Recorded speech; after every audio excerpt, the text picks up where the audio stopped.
As I begin the life chronicle of my hero, Alexei Fyodorovich Karamazov, I find myself in something of a quandary. To wit, though I call Alexei Fyodorovich my hero, I'm nevertheless aware that he is in no way a man of greatness, and thus do anticipate inevitable questions of a kind such as, in what respect does your Alexei Fyodorovich stand out from the common run of men that you have selected him as your hero? What has he done that is so special?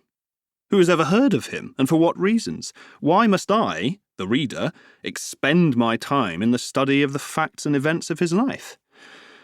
The last question is the most fateful one, for to it I am able to reply only, perhaps you'll see when you read the novel. Well, and what if the novel is read, and nothing at all is seen, the notability of my Alexei Fyodorovich unconceded?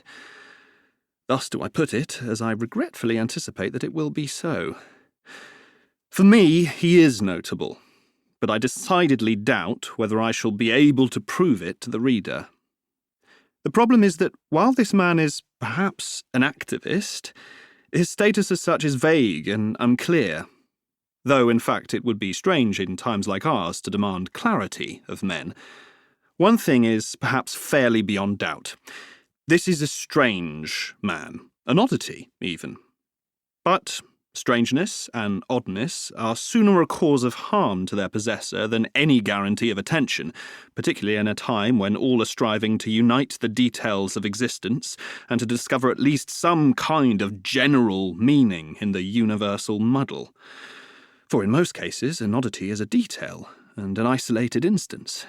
Is it not so? The point is, you see, that if you do not concur with this last thesis and reply, not true, or not always true, then I shall perhaps take encouragement with regard to the significance of my hero, Alexei Fyodorovich, for not only is an oddity not always a detail and an isolated instance, on the contrary, it may occasionally transpire that he it is who bears within him, perhaps, the very heartwood of the whole, while for some reason the other men of his epoch have all of them been wrenched loose from it for a time as by some tidal gale. I should, as a matter of fact, have much preferred not to embark upon these thoroughly vague and uninteresting explanations at all, but quite simply and without ceremony to begin without a preface. If it meets with approval, the thing will be read anyway. But the trouble is that while I have one life chronicle to write, it consists of two novels. The principal novel is the second, an account of my hero's doings in our own times, that is to say, at our own present-day current moment. The first novel, on the other hand, took place 13 years ago, and is almost not even a novel at all, but merely a single moment in my hero's early youth. It is out of the question for me to dispense with this first novel, as much in the second would become incomprehensible.